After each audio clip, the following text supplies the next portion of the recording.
yango batartation eza makasi. Mais pour l'instant bande ko muso ko finga na yo nakati ya foot ndenge politique ebetamaka. Avant d'abord to sato ki na into voter bandara libanda nakati ya administration américain. Pour l'instant bandimba continuer Tshisekedi 2028 esika bitumba ezali yango wana nana kolonga bitumbango. Ok, 5 ans sota la langage na bango we ata mwana muke basa déjà ba opposant farouche ya régime ya Tshisekedi parce que ozoka déjà muta zolinga za l'arbitre alors ba que non 2023 qu'il pleut ou qu'il neige, il faut alternance et ça les mana sommet à l'état. Donc pour na 5 ans déjà, na avance d'abord que non 2023 population. Ah pour na Tshisekedi pour na été. Ils ont un programme, ils ont un projet au administration américaine bali basala na mais projet ngo eza 50 ils ont 10 ans. Alors proposition à kolongole penda ko changer za moi passe. Yango ba tartation eza makasi. Mais pour l'instant bande ko muso ko finga na yo nakati ya foot ndenge politique ebetamaka. Avant d'abord to sato ki na into voter bandara libanda nakati ya administration américain. Pour l'instant bandimba continuer Tshisekedi 2028 esika bitumba ezali yango wana nana kolonga bitumbango. Bonjour, bonsoir na bandino sur la voie céleste. Mbote na bino mbote bozali ebele partout dans le monde boza Rolanda biso pour la voie internaute na pesi bino mbote na niveau États-Unis to en Europe si wasi wambanja na pesi mbote wa bimisi asali njembo kitoko état des droits autorisé la clip dans un mois autorisé lango à bras ouverts. Merci na pesi mbote na mafat na niveau Suède antibala ozozela car sentinelle Lokoto Godé Lokoto mbote siko zali bozana Asie Océanie en Afrique sans oublier en République démocratique du Congo et saline de Konabino Moïse Kantibal. Merci à Ndeko les Bogas c'est ma caméra Ndeko Alvi Berlessi naturel c'est Mboko la fitima de Masera bino tout bozali banda on peut continuer à prier ma casse pour na RDC pour prier ma casse pour na biso tozwaka courage ya kopesa bino ba actualité politique lelo antibala ye moko pona to partager muki otosali nango. Sur le plan international ba manœuvre ni nizali à ce qui concerne la RDC. Sur le plan national ba marche politique ba itinéraire baza ko changer yango. Est-ce que vous avez une volonté à mutu bezana agenda mo ebata misima wana ndeto ça dessous des cartes ndenge antiba wa mettre que non soki actualité za toya pour na to partager muki otoza nango biso na bino to ban d'abord sur le plan international. Sur le plan international politique ezali ndenge nini.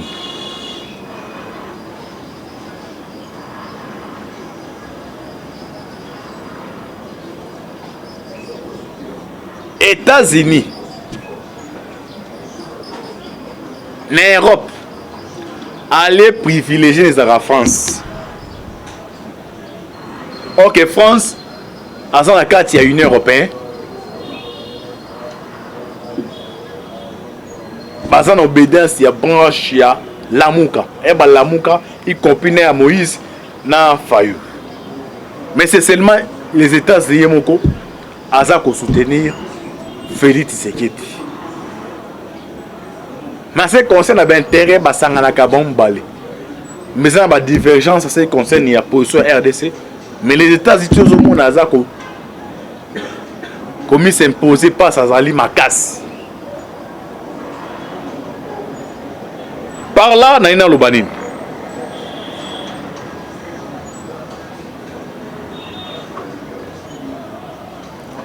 Politique internationale. Et Tamboulaka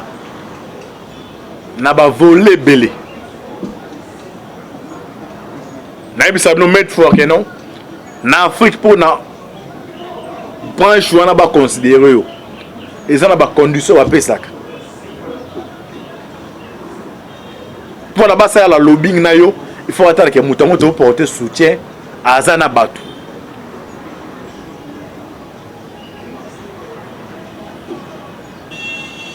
parce que pourquoi batiaka condition ya batu na kati ya relation bilatérale na kati ya coopération na kati ya deal ba mindele ba se rendre compte que non ba imposa ba président au baza na batu beta batu vraiment te malgré ba ou mais na kati ya pouvoir mais souka e ba président na ba tombaka bon ba edaka ba président ba tomber mais ba dégâts ya ka mingi na côté na bango na ndenge na ba investissement alors ba luka ki ba changer donner ba changer donne pour na biloko na et se répéter kate côté à la muka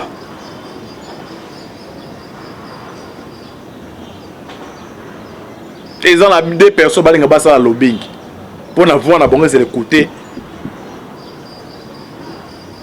na niveau États-Unis basa ya Union européenne basa ya niveau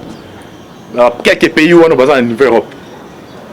mais na kati ya lobbying américain c'est que tout le monde a réussi à pénétrer malgré tu sais que les gens avancent mais que tout le monde a réussi à pénétrer alors pour l'instant baza na donc ça dit bazo linga bakota na kati ya chambre OK tu sais na kati ya chambre ya d'administration ya baye et non bakoti baza na kati ya salon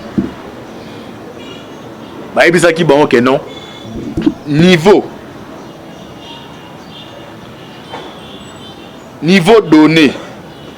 donné zaleli pour d'abord réussir il faut binotu bo sangana sur le plan diplomatique na ko sangana wana ezata que non boluka bo pona candidat oyo biso to négocier à niveau ya administration Biden mais bo sangana pona bo déstabiliser Tshisekedi après to luka to réconcilier bino pona moko oyo bo sel lobby yango eza ko se passer na kati ya administration américaine alors ko sangana wana bloc ya la muka Fayulu et Moïse maye baza ensemble te mais côté lobbying ba komi ko sangana lobbying eza pona ko déstabiliser Tshisekedi asali Tshisekedi asali boy pour na bango zo relève et ça ce n'est que normal ce sont des acteurs politiques mais si on est trop bas awa situation dans niveau ni émissaire ya SCC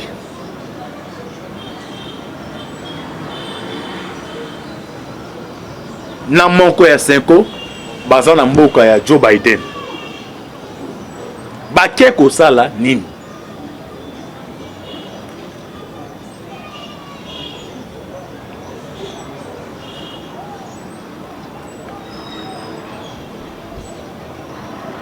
eza na carte moko oyo eza ko se préparer mais carte yango pone zwa forme il faut population mais belé na balabala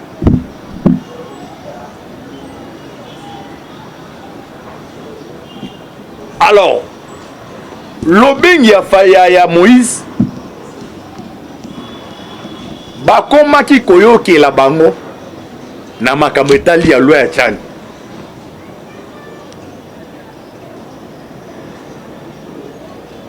bino bosigné deal moko bilatéral na Tshisekedi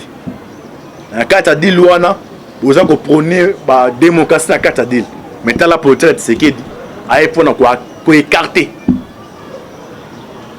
ba adversaire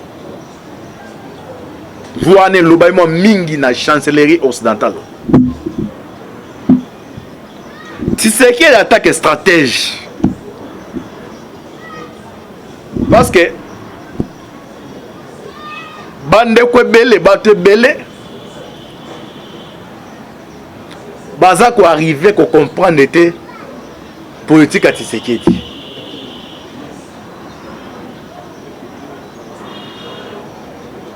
stratégie à Fachi Bazui de père et de mère bâti on a 4 placards mais natunaka bino question moko na émission na sala awa loi ya Tchani bénéficiaire nango ezeprémé eza nani officie ya loi ya Tchani est-ce que eza pena ye moko Tshisekedi parce que aza kobanga Katumbi bi eza pena nani lelo oyo bandeko na koyebisa bino ke non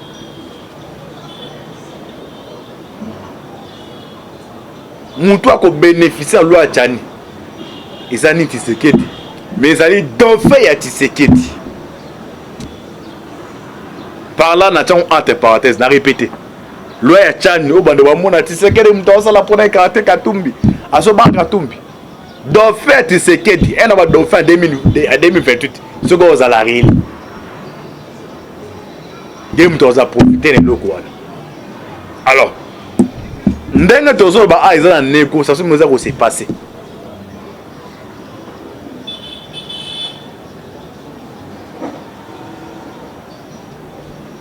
entre les deux lobbying à Katumbi na Tshisekedi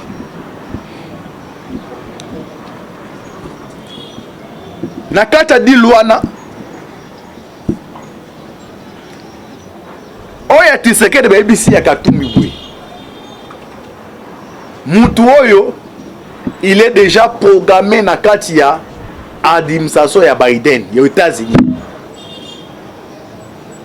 eza na plan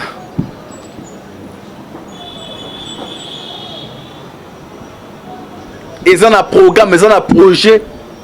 oyo administration américaine bali basala na mais projet yango eza ya 5 ans ezozwa 10 ans alors proposition ya kolongole penda kochange eza mwa pasi comme déjà tous les deux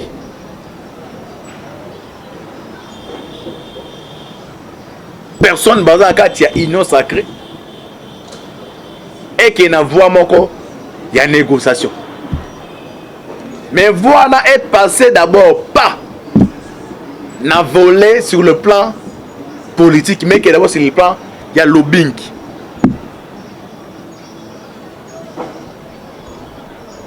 plan wezanini na forme Katumbi a apporté soutien à la candidature à Tshisekedi en 2023 à contrepartie en 2028 Tshisekedi a apporté soutien à et ça ma discussion ça s'est passé dans le lobbying mais crainte il y a lobbying à Katumbi ezali à Genève que non Tshisekedi est dans la partie moko oyo ye moko a contrôler kangote toye kondima engagement mais lobby so ba militane babaluki to kondima engagement mais lobby so ki le côté de se passer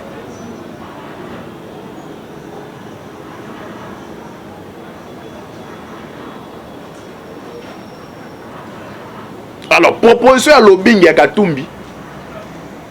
bango yemo Katumbi na on dit baza pour ba convaincre Katumbi mais une seule condition comme discussion ça s'est passé sur le plan international à niveau de lobbying pour na bango baza la Syrie bako yebisa mutu na bango il faut ça la bako mo s'est passé na niveau de lobbying donc ce n'est pas international au cas où côté à Tshisekedi ba baluka bazo même pour ko kende ko toucher ba arme donc ça ici ka tractation za makasi ya ngwana omoni côté pe côté Tshisekedi comme ba discussion ils sont déjà très avancé côté baté bas la terre dossier des pères et des mères pour na poso olandi bien côté Katumbi se retourner bata Katumbi est-ce que Katumbi ozakanda pour ça parce que côté Tshisekedi déjà ba lene ba déclarer oki ba ta déclarer que non candidat biso 2023 eza Tshisekedi aux dans Nimboso mais côté Katumba comme qu'on a arrêté ça à travers la discussion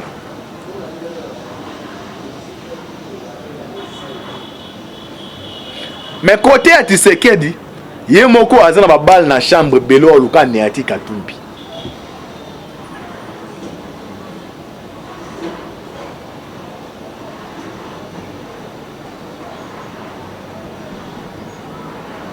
Alors difficulté ça awa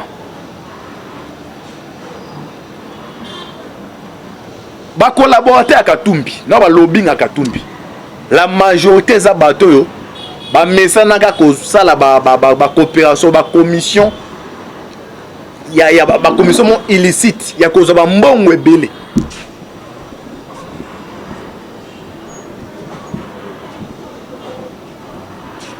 Ba mesana ko sala ba commission illicite côté au monde ba Jean Soros so mona wana. Do bata bongo baza sotali ndenge ba pia mboka na biso ba baza ba commissionnaire. Donc Katumbi wana ya na commission aye pa na ye bango baki bazui bato baye bazui basali commission. Alors ba message au sala ba commission moya ba mbongo ebele pona ko travailler na bango il faut vous ara mafie. Alors politique à Tshisekedi comme à promettre population ebele tu os mona ba luka ba futaka ba taxe na 5 ans au solo mutaye biso ke non Tshisekedi da ko changer vraiment Congo à moins kaza la muta lokuta. Donc mboka ndenge ezali tout ça ba tractation mon vraiment ya makasi esika ndungu nungeza niveau à libanda mais bato ba ko sauver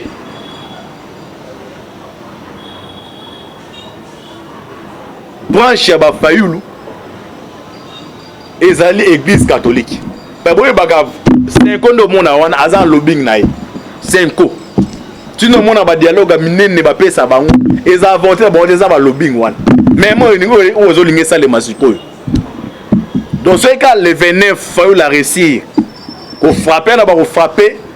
et ate ko simba mindu ko déstabiliser donc marche fena na ba jara ya titi na Kinshasa eza paralysé lobbying na ba on kuna pe 5 ba jusqu'au audace wana ko senga médiation ya pa ba sango pa plaisir ya ngwana même sango so tuni ya besho la bike 2023 mapona mezate o mapona malamu ezensi biloko pona biloko bela malamu fo pena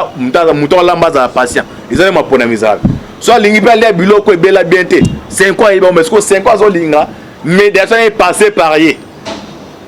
OK 5 ans so ta la langage na bango we ata mona muke basa déjà ba opposant farouche ya régime Tshisekedi parce que ozoka déjà muta zo linga za l'arbitre alors ba que non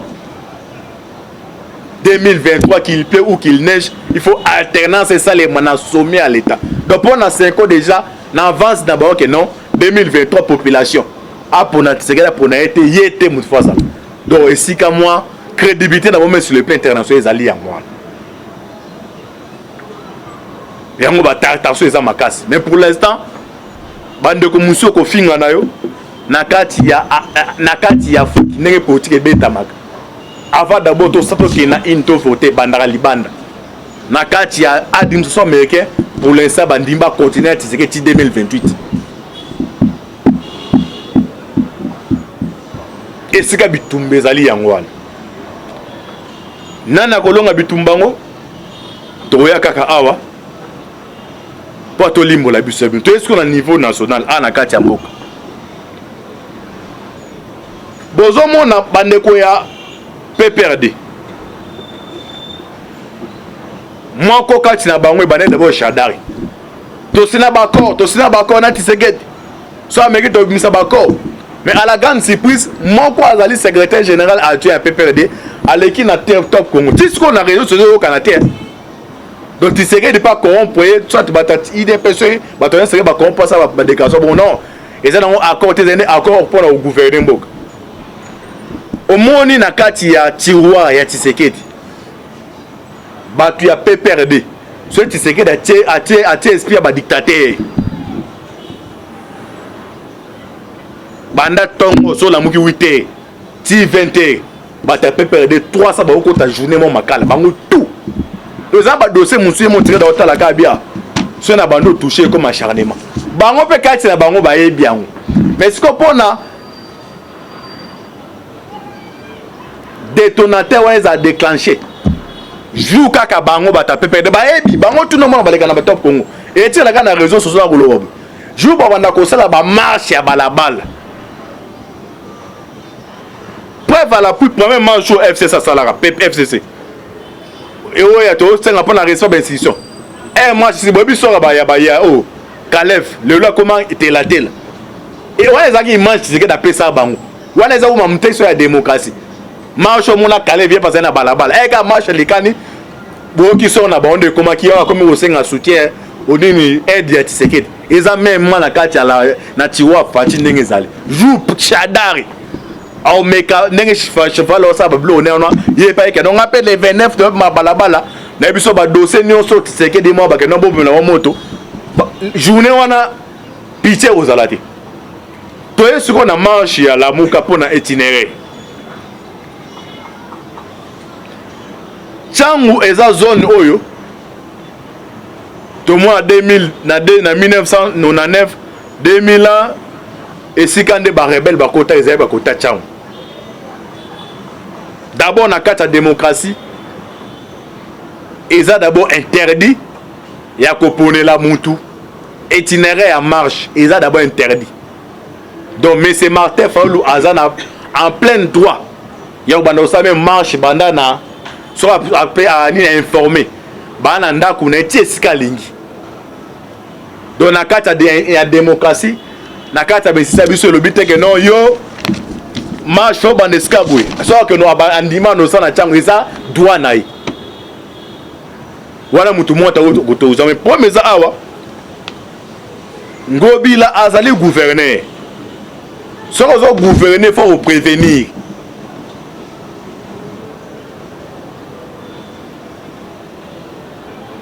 chaque jour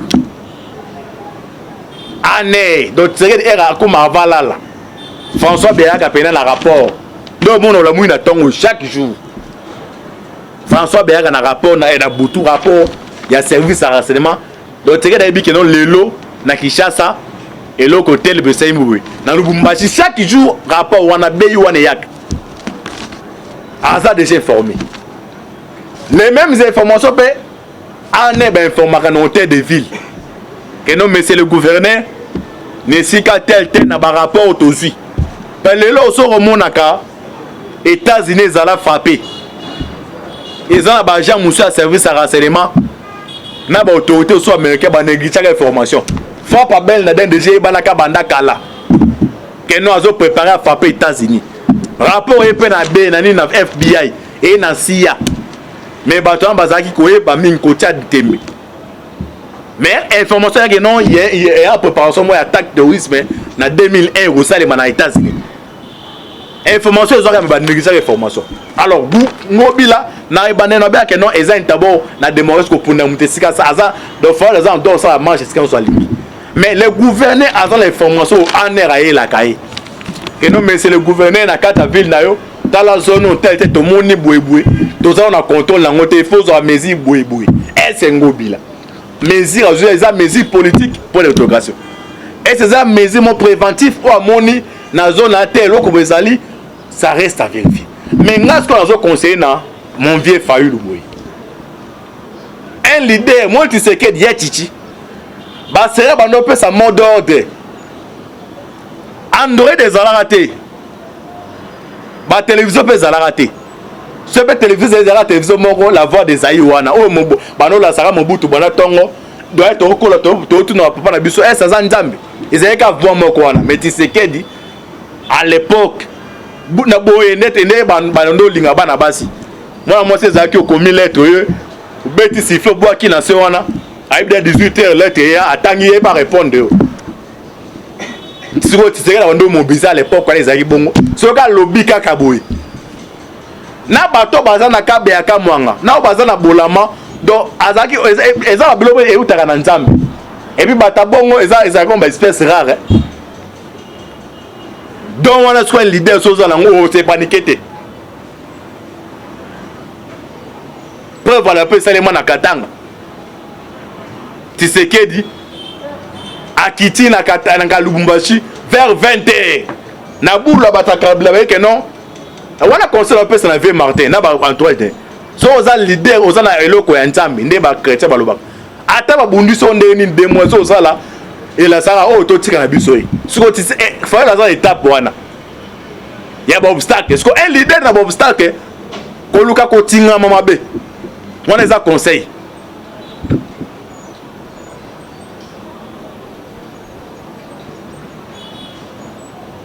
donc ce qu'on a la portion wana ya leadership pour na ko donc tchana no ngobila devait fait accompli délocaliser marche keno ta la makala attend la victoire pour yo za leader parce que déjà mutu non sabi que non le 29 manté fa luabi la muka se batwa bibo o aza pena militant o aza perete et c'est ça to lo ba pe yango na bandeko ba benga biso na ba réseaux sociaux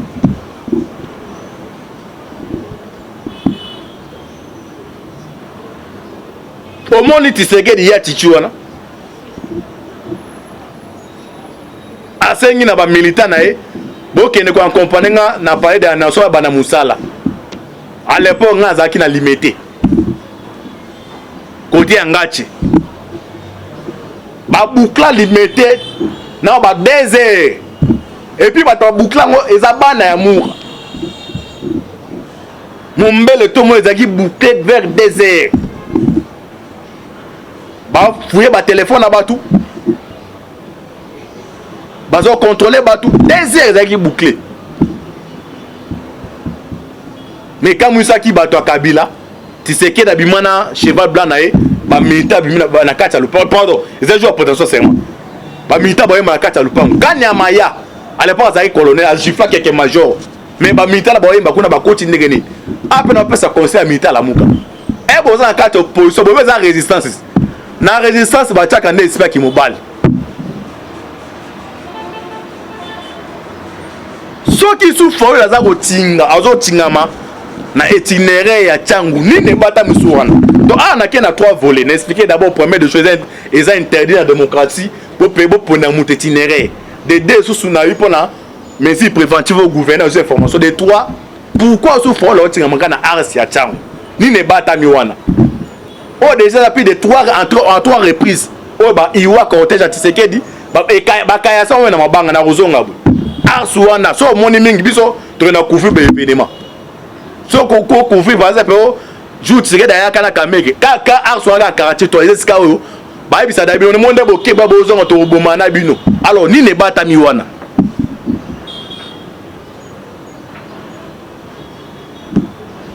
parce un gagnant ça chitarate un leader ça chitarate mais si à to tient na ba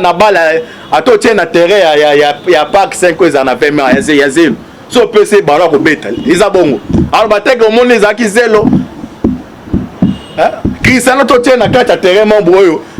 wana ezala ko beta ata ko beta na o sa teke no aza leader ezana mo leader politique Tshisekedi bazongisa na village mais azo ko no pesa modo de na village na Foni donc ba militant secrétaire général aya zu modo de leader na Foni aya biso ba militant et où tu pas na été boyoki pete ba téléphone ezali volate que non président Tshisekedi aza na village mais apesi message boye mais ba marche au salim na osenga pe na vie fayula za ba capacité wana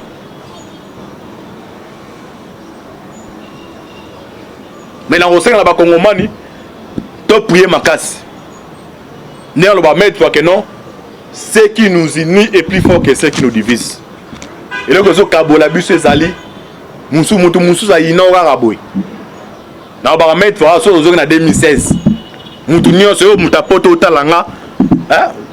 ou apena ntibaza na 2016 biso nyonso ezali ke non Kabila za Rwandais soka longo to tia mwana ya mboka biso to ezaki bomo ezali te non muluba te mongala te ezaki mwana ya mboka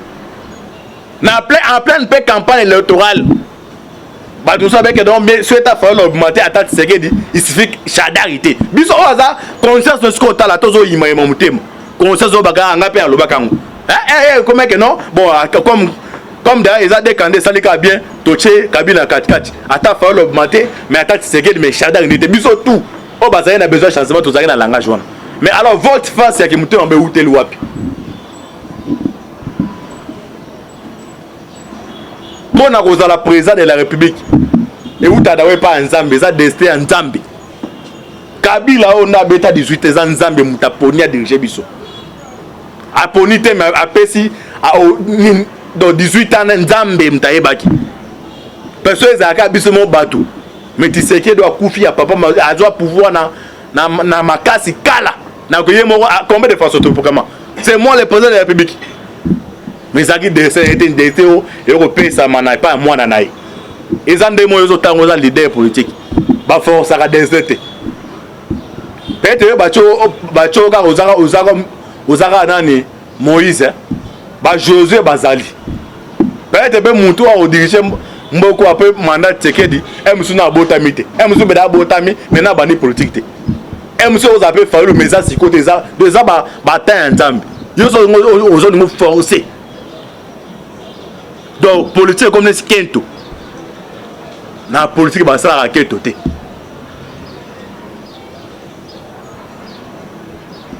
Tozara na musée na kasabu bakei mubuta kei muza kei mutotika na Congo azali te tikeli pas okendaka mais c'est important to ko leke to ko tikela bana biso bazaro ya Congo nini Nzambe azana bino donc ko sala décryptage ya actualité mukio tozaki nango tebi mingi te mais mukio to pesi biso la bino vous s'abonner massivement. Votre humble serviteur, Moïse Moka Antibal. Merci à les beaux gars, c'est ma caméra. Dambia Pambolabino. Affaire à suivre. Ciao. À l'époque, il y a colonel, il y a quelques majors. Mais les militaires, ils ont continué. Après, on a fait ça conseil militaire à la Mouka. Et vous avez une opposition, vous avez une résistance. Dans la résistance, vous avez un esprit qui mobile. Ceux qui souffrent la zago tinga azo tingama na itinéraire ya Tchangu ni ne bata misuwana donc on a qu'à trois volets n'expliquer d'abord premier de choses ils ont interdit la démocratie pour na mut itinéraire de deux sous na eu pour na mesures préventives au gouverneur aux informations de trois pourquoi souffrent la tingama na arsi ya Tchangu ni ne bata miwana oh déjà depuis de trois en trois reprises oh ba iwa cortège à Tshisekedi ba kaya sa na mabanga na rozonga Arsuana, so moni mingi biso to na couvrir be événement. So ko couvrir par exemple jour tsike da kana kameke. Ka Arsuana karate to eska o. Ba bisa da bi on monde bo ke ba bozo to boma na bino. Alors ni ne bata mi wana.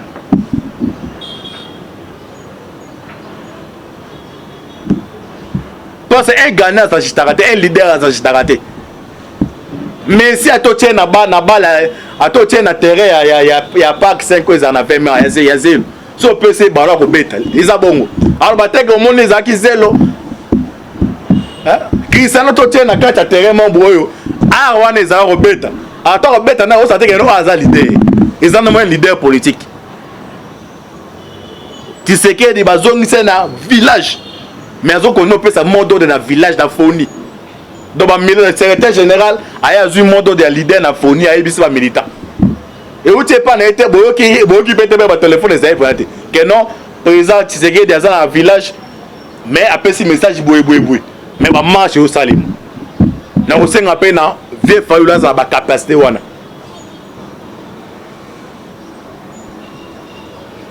Mais na osenga na ba kongomani to prier makasi. Ne on va mettre que non. Ce qui nous unit est plus fort que ce qui nous divise. Et donc, ce Kabola Busse Zali, Moussou za Inora Raboui. Dans le mettre pour en 2016. Moutounio, c'est Moutapoto Talanga. Ou à peine Antibaza en 2016. Bissonio, c'est ça qui est non, Kabila Rwandais. Soga Lometo Tiamouana Mbok. Bissote Zaki Boum. Ils ont été non, Moulupate, Moungalate, et Zaki Mouana Mbok. En pleine campagne électorale. Bah tout ça que donc souhaite à faire l'augmenter à tête Tshisekedi il suffit chadarité biso oza conscience de ce qu'on t'a la tozo yima mutema conscience au baga ngape aloba kango comment que non bon comme d'ailleurs ils ont décandé ça les cas bien toché Kabila 4 à ta faire l'augmenter mais à tête Tshisekedi mais chadarité biso tout au baza na besoin changement to na langage wana mais alors votre face ya ki mutema be uteli wapi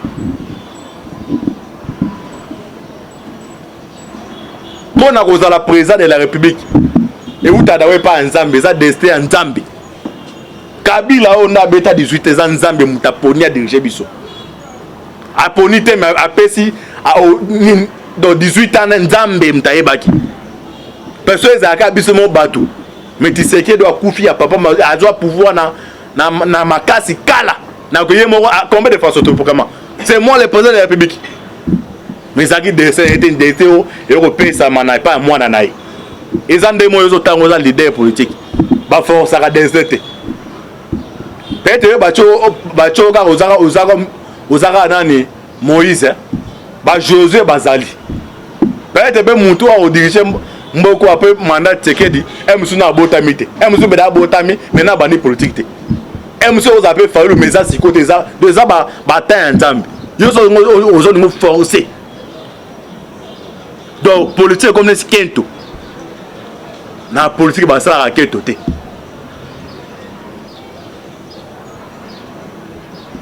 Tozara na musée na kasabu bakei Mobutu akei Musa akei muto otika na Congo azali te tikeli pa okendaka mais c'est important to ko leke to ko tikela bana biso baza ko ya Congo nini Nzambe azana bino donc ko sala décryptage ya actualité muki otozaki nango tebi mingi te mais muki to pesi biso la bino. Vous s'abonnez massivement. Votre humble serviteur, Moïse Moka Antibal. Merci à les beaux gars, c'est ma caméra. Djambi Apambo Labino. Affaire à suivre.